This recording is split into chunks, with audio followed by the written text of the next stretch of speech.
Fresh Air started off to get objects out of a gallery space into a normal space. Well, the house isn't big enough actually to have a sculpture show, so we put it in the garden.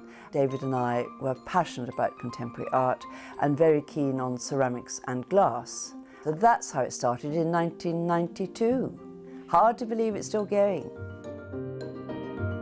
The environment of a sculpture show is colossally important, and also the layout of where the pieces are placed, how they're located in the garden.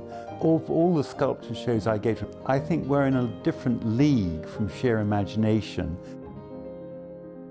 Examples of difficulties in positioning go from these dogs, Shaggy Dog Story by Tom Hackett, which were originally going on the tennis court and ended up here, to a huge ton of rusty metal over the other side of the bridge, which when it was positioned I had to move 5 feet to the right somehow. Robert Wyatt, who has looked after the gardens here for over 30 years, is the only man I know who's prepared to dig up his own lawn. I find curating is rather like having a jigsaw puzzle that you don't have the picture to. Unlike a jigsaw puzzle, it gets more difficult as you have more sculptures coming in, because there's less space. But it's damn good fun. Angela, did you know that those are actually made out of material? No, I didn't. Aren't they beautiful?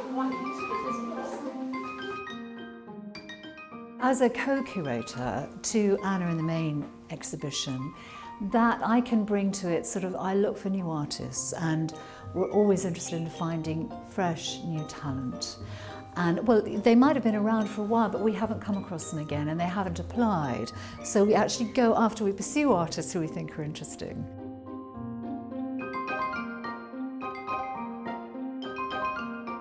I don't think we've ever had a show that is so diverse. I think, again, it's the element of surprise. I think it's been very interesting, the large work by Hilda Danielsson coming in so early, sort of set the scene.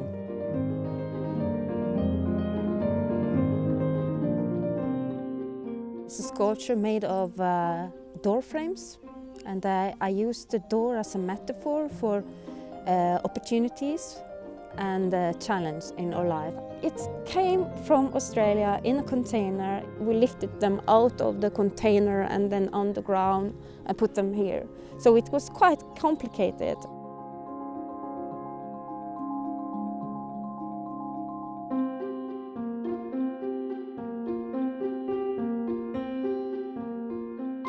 It's fantastic to see the really modern new art mixed in with the nature all around it, and it's just fabulous the way it fits in, and you have surprises around every corner, and it's just a magical moment. It's a structure. The structure is parts of it are in compression, parts of it are in tension, and the cable shows the tension and the wood shows the compression, and that to me is deeply satisfying when I look at it as an object in space.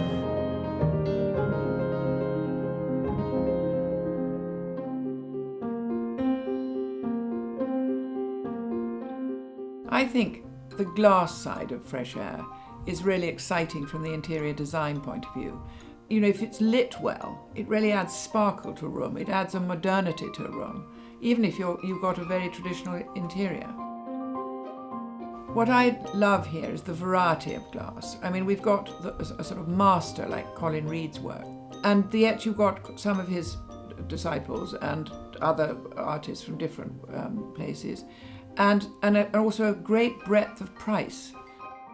And I think for people who can't afford a piece of sculpture, to be honest, they can go to the gallery and buy a beautiful maquette or a scarf, or there's something for everyone.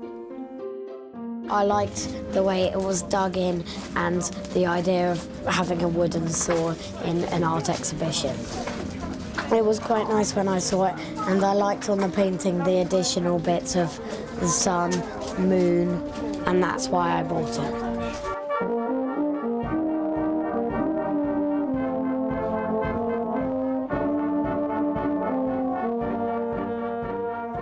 The charity gives back through its 2 apprenticeships, which are near and dear to my heart because I started my life on Teesside as an apprentice when I was 19. And we also provide materials for artists. We support local schools. We have school groups who come. We cover the cost of the tuition, so in a variety of ways. I think community involvement is vital. I think if you don't have it, it has a completely different atmosphere. And also, we couldn't now run the show without the volunteers. And we now have about 200, both at the gate or feeding everybody, and the parking with the RAF cadets and the Sea Cadets. It is a bit of a traipse down to the old Rectory Gardens, but with a welcome, they arrive in a good mood.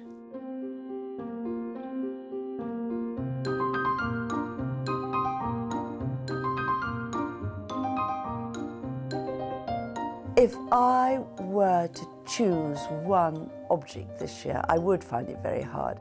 I absolutely adore the bag lady who's walking determinedly to the boathouse, because it reminds me with shopping bags of myself.